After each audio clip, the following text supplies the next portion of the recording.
आज हम बात करने वाले हैं जीएल फुएंटेस की एक बहुत ही खूबसूरत और सच कहूं तो दिल को छू लेने वाली कहानी की, जिसका नाम है अ लेटर टू गॉड। देखिए, ये कहानी सिर्फ एक किसान की नहीं है, ये कहीं ना कहीं हम सबकी है। ये हमें सोचने पर मजबूर कर देती है कि आखिर विश्वास क्या है, इंसानियत क्या है, और कैसे कैसे कभी-कभी हमारी सबसे गहरी आस्था ही हमें सच्चाई देखने से रोक देती है। तो चलिए, तैयार हो जाइए, इस कहानी की परतों को एक-एक करके खोलते हैं। तो कहानी की शुरुआत ही ना एक बहुत बड़े सवाल से होती है। अक्सर ये कहा जाता है कि विश्वास से तो पहाड़ भी हिल जाते हैं, और ये सच भी है।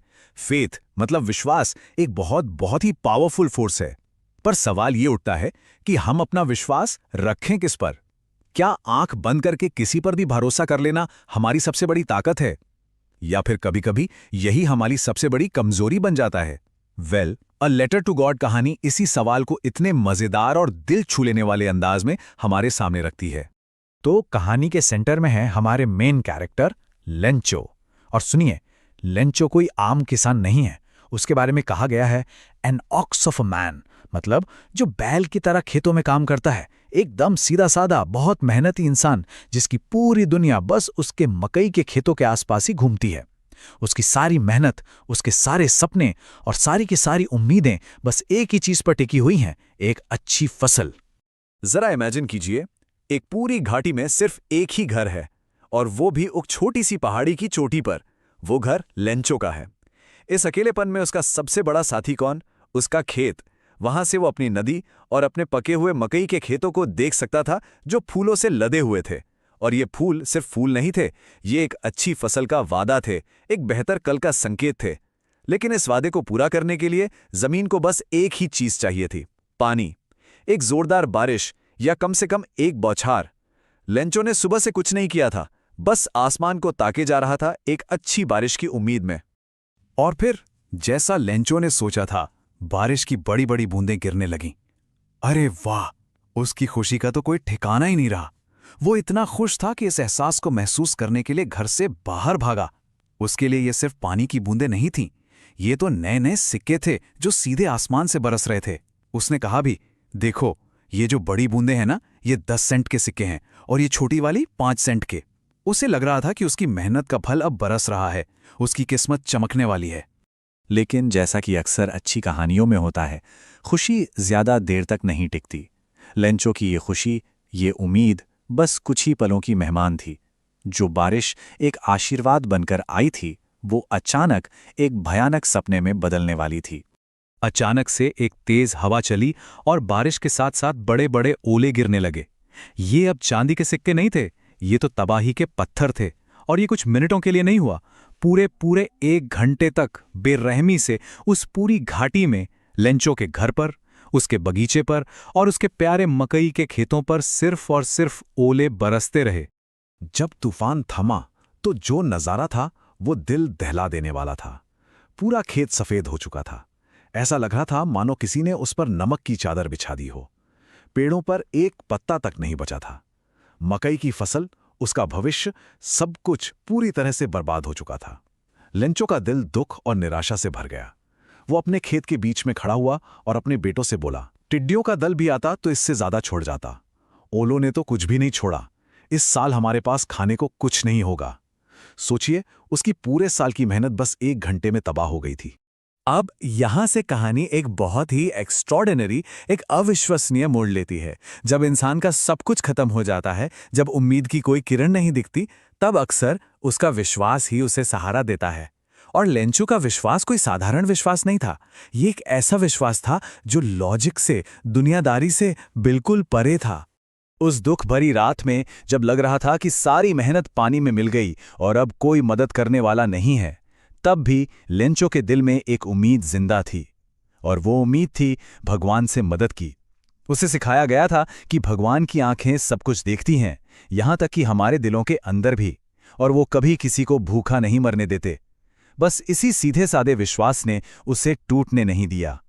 तो अगले रविवार सुबह सुबह लेंचो ने एक फैसला किया। वो पढ़ा लिखा तो था ही। उसने कागज और कलम उठाया और भगवान को एक चिट्ठी लिखने बैठ गया।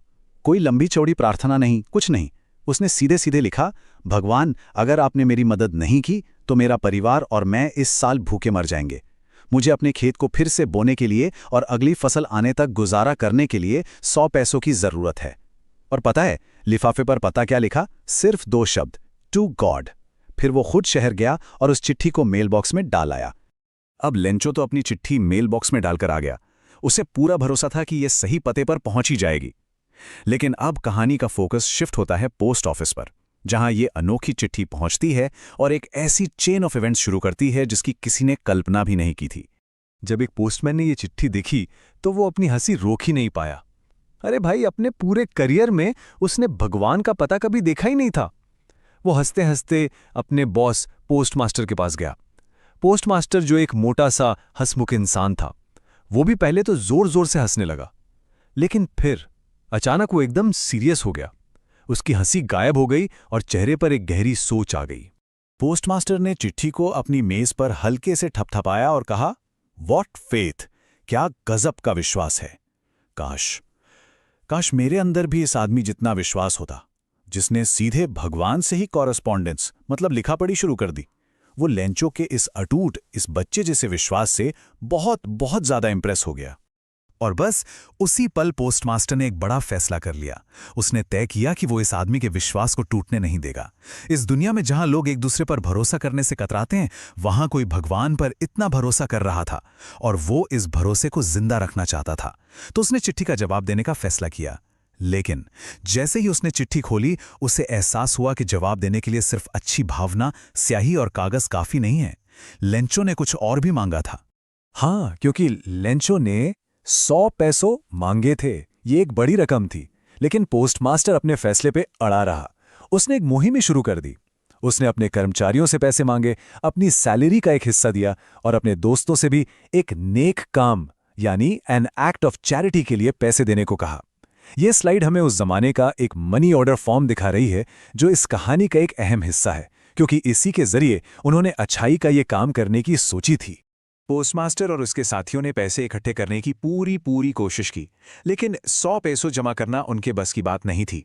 फिर भी वो आधे से कुछ ज्यादा रकम जमा करने में कामयाब हो गए।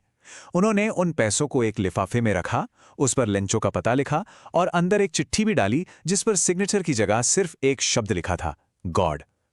अब सवाल यह था कि जब लेंचो को यह जवाब मिलेगा तो वो क्या करेगा।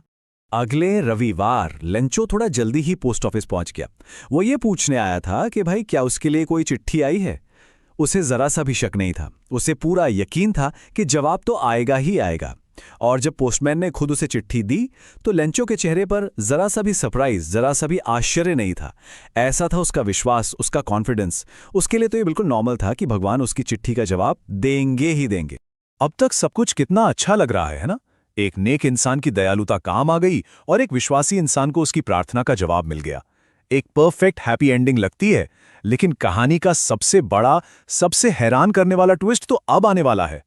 लेंचो ने लिफाफा खोला। उसे पैसों को देखकर कोई हैरानी नहीं हुई। उसने पैसे निकाले और उन्हें गिनना शुरू किया, 1, 2, 3। और जैसे ही गिनती खत्म हुई, उसके चेहरे का भाव एकदम बदल गया। उसने 100 मांगे थे और लिफाफे में निकले सिर्फ 70 पैसों। और ये देखकर लेंचो खुश नहीं हुआ, वो गुस्सा हो गया।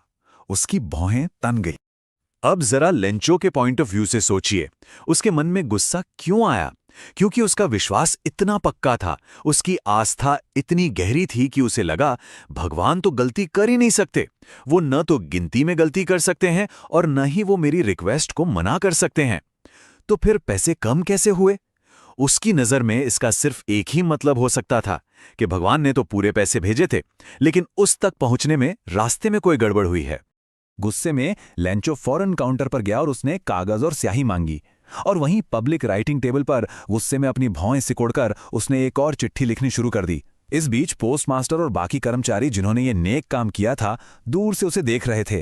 वो शायद एक दूसरे को देखकर मुस्कुरा रहे होंगे, ये सोचकर कि वो भगवान को धन्यवाद लिख रहा होगा। लेंचो ने चिट्ठी लिखकर उस पर टिकट चिपकाया और उसे मेल बॉक्स में डाल दिया। जैसे ही चिट्ठी बॉक्स में गिरी, पोस्टमास्टर उसे खोलने के लिए भागा। वो जानना चाहता था कि लेंचो ने क्या लिखा है।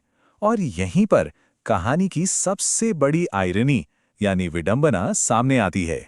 उस दूसरी चिट्ठी में लिखा था, भगवान, जो पैसे मैंने मांगे थे उनमें से सिर्फ 70 पैसों ही मुझ तक पहुंचे। मुझे बाकी के 30 पैसों भी भेजिए, क्योंकि मुझे उनकी बहुत सख्त जरूरत है। लेकिन अगली बार वो पैसे मुझे डाक से मत भेजना, क्योंकि ये जो पोस्ट ऑफिस के कर्मचारी है ना, वो अ बंच ऑफ क्रुक्स हैं। ये सब ठगों का एक झुंड है। लिटरेचर में इसी चीज को ड्रामेटिक आयरनी कहते हैं। ये एक ऐसी सिचुएशन होती है जहां हमें यानी पढ़ने वालों को वो सच्चाई पता होती है जो कहानी के कैरेक्टर को नहीं पता होती। हमें पता है कि पोस्ट ऑफिस के कर्मचारियों ने ही अपनी जेब से पैसे देकर उसकी मदद की, लेकिन लेंचो को इस सच्चाई का कोई अंदाजा ही नहीं है। तो चलिए इस आयरनी को, इस विडंबना को ठीक से समझते हैं। जिन लोगों ने अपनी मेहनत की कमाई से पैसे जोड़कर उसकी मदद की, जिन लोगों ने उसके विश्वास को जिंदा रखने की कोशिश की, लेंचो उन्हीं को चोर और ठग समझ रहा है। ये कितनी अजीब और दुखद बात है। उसका भगवान पर विश्वास इतना मजबूत था कि कोई तूफान उसे हिला नहीं सका, लेकिन अपने आसपास के इंसानों पर उसे जरा भी विश्वास नहीं था। और यहीं पर आकर कहानी हमें एक बहुत बड़े सवाल के साथ छोड़ जाती है। एक ऐसा सवाल जिसका कोई आसान जवाब नहीं है। इस कहानी का असली हीरो कौन है? क्या वो लेंचो है जिसका भगवान पर इतना अटूट, इतना भोला विश्वास है, या फिर वो पोस्टमास्टर है जिसने बिना किसी स्वार्थ के चुपचाप इंसानियत का धर्म निभाया और एक इंसान के विश्वास को जिंदा रखने के लिए इतनी कोशिश की? इस बारे में जरूर सोचिएगा।